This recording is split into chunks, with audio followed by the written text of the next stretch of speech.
Hello everyone.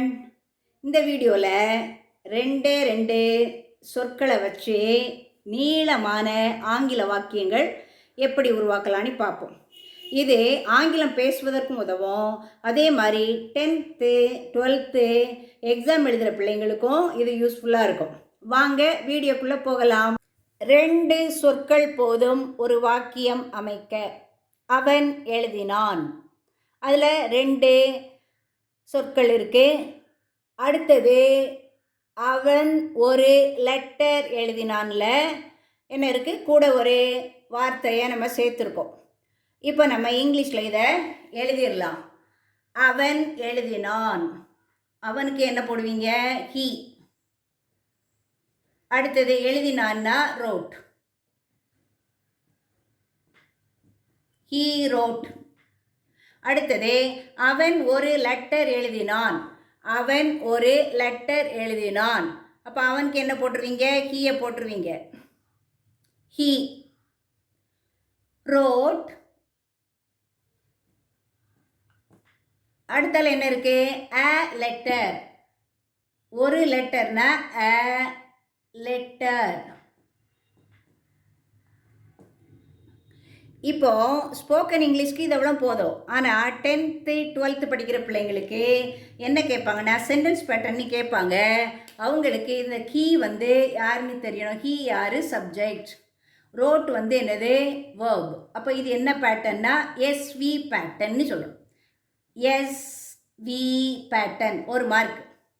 அதே மாதிரி second இதில் பாருங்கள். ஹீ என்ன? சப்ஜெக்ட். ரோட் வந்து என்னது? வேர்பு. என்ன எழுதினான்? ஒரு கடிதம். அப்போ இது வந்து என்ன வரும்? ஆப்ஜெக்ட். இது என்ன பேட்டர்னா எஸ்விஓ பேட்டர்ன். எஸ்விஓ. ஓகேவா? இனி அடுத்த சென்டென்ஸ் பார்க்கலாம். அவன் எனக்கு ஒரு லெட்டர் எழுதினான். அவன் எனக்கு ஒரு லெட்டர் எழுதினான். இப்போ இங்கே இருக்குது அவன், அதே மாதிரி எழுதினான் இங்கே இருக்குது. அடுத்தது இதில் ஒரு வேர்டை சேர்த்தோம், லெட்டர் சேர்த்தோம். இதில் எனக்குங்கிற எக்ஸ்ட்ரா வேர்டையும் சேர்த்துக்கணும். அப்போ இங்கே எப்படி எழுதுகிறோன்னா ஹீ, அதே தான் எழுதணும். ரோட். He wrote. எனக்குன்னு இருக்குல்ல, அப்போ என்ன போடணும்? He wrote me a letter. சொல்லுங்க. He wrote me a letter. இனிமே 10th பிள்ளைங்களுக்கு இது எப்படி யூஸ் ஆகும்னா ஹீனா என்னது? சப்ஜெக்ட். ரோட்னா என்ன? வெர்ப். அடுத்தது இதில் மீயும் வருது, அ லெட்டர் வருது. அ லெட்டர் அங்கே ஒரு ஆப்ஜெக்ட் நீ போட்டோம், இதுவும் ஒரு ஆப்ஜெக்டாக வருது. அதனால் இந்த ஆப்ஜெக்டை ரெண்டாக கேட்டகரைஸ் பண்ணணும். இந்த மீ வந்து இன்டைரக்ட் ஆப்ஜெக்ட், ஐஓ. அடுத்தது அ லெட்டர், அது என்னது? Direct object. அப்போ இது என்ன பேட்டர்ன்? எஸ்பிஐஓடிஓ பேட்டர்ன். இப்படி எழுதினாலும் ஒரு மார்க். இதில் ஏதாவது ஒரு சென்டென்ஸ் வரும். அதனால் அந்த பிள்ளைங்களுக்கு இது தெரிஞ்சிருந்துன்னா யூஸ்ஃபுல்லாக இருக்கும். அவன் நேற்று எனக்கு ஒரு லெட்டர் எழுதினான். இப்போ இதில் இன்னொரு வேர்டை சேர்த்துட்டோம்ல, நேற்றுங்கிறத சேர்த்துருக்கோம். அப்போ அதையும் நம்ம எங்கள் இங்கிலீஷில் சேர்க்கணும். ஹீ. அடுத்தது ரோட் போட்டுருவீங்க. அடுத்தது எனக்கு he wrote me a letter. அடுத்தது என்ன இருக்கு? நேற்று, எஸ்டர்டே.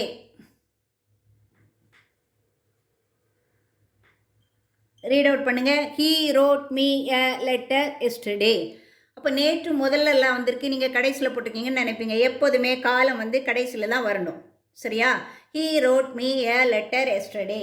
இப்போ இதில் ஹீ வந்து என்னது உங்களுக்கு தெரியும்? சப்ஜெக்ட். ஹீ என்ன? சப்ஜெக்ட். அடுத்தது ரோட் வந்து வேர்பு. அடுத்தது மீ வந்து இன்டைரக்ட் ஆப்ஜெக்ட். லெட்டர் வந்து டைரக்ட் ஆப்ஜெக்ட், டிஓ. திருப்பி எஸ்டர்டேனா அதுக்கு என்ன சொல்லணும்னா அர்ஜென்ட் ஏனி போட்டுறணும். சரி, அப்போ இது என்ன பேட்டர்ன்? SVIODOA SVIODOA pattern. அப்போது இந்த ஒரு சென்டென்ஸை வச்சியே இதை மட்டும் நீங்கள் படிக்க சொல்லிடுங்க. He wrote me A letter yesterday. அப்போது எஸ்வி கேட்டால் இந்த ரெண்டும் எழுதணும்.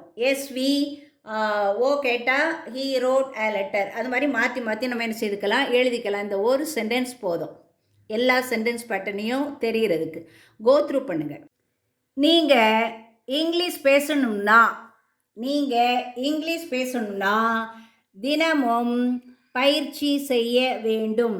இது ஆங்கிலத்தில் எப்படி சொல்லணும்னா, நீங்கள் இங்கிலீஷ் பேசணும்னா அப்படின்னா if you want to talk in English. எப்படி வருது?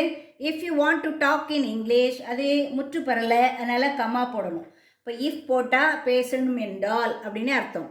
தினமும் பயிற்சி செய்ய வேண்டும். அதுக்கு இங்கிலீஷில் என்ன போடுவீங்கன்னா practice daily. Practice daily. Sentence எப்படி வருதுன்னா, if you want to talk in English practice daily. Practice பண்ணுவீங்களா?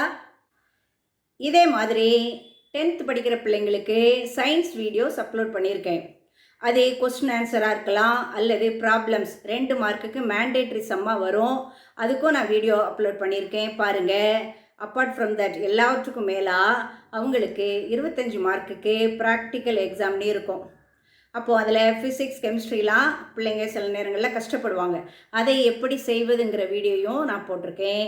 நீங்கள் பாருங்கள், உங்கள் பிள்ளைங்களையும் பார்க்க வைங்க, நிறையா மார்க் வாங்க என்னுடைய வாழ்த்துக்கள். தேங்க்யூ.